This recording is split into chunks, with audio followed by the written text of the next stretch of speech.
जी तो मैं चली गई थी अंदर और रोज फातिमा भाग के आई है, मुझे कहती है कि मेरे पापा को चोट लग गई है। देखते हैं क्या हुआ है।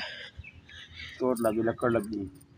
ध्यान से नहीं किया जाता, ये देखें इतनी ज़्यादा, ये नहीं कहीं आँख में लग गई, पता नहीं, कुछ समझ में नहीं आ रहा, कुछ ना कुछ हो ही रहा है इनको, कुछ ना कुछ, अब कुछ समझ में नहीं आ रहा। दिखाएं इधर, चलाएं पायोडीन लगाती हूँ, साफ़ करूँ, आ जाएं, उठें, छोड़ बस, ठीक है, आ जाएं।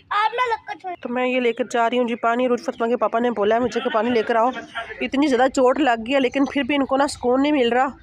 ये देखें अभी मुर्गियों के पास आ गए। पायोडीन से साफ़ किया है, चलें लेके चलो। तो ये मुर्गियों को डाल रहे हैं बाजरा और ये देखिए इनको इतनी ज़्यादा चोट लग गई है यहाँ पर, नहीं कहीं आँख में लग गई। और मुझे चॉकलेट देना खाओ दोस्त। आज इतनी ज़्यादा ठंड है ना, बहुत ज़्यादा ठंड है। चलें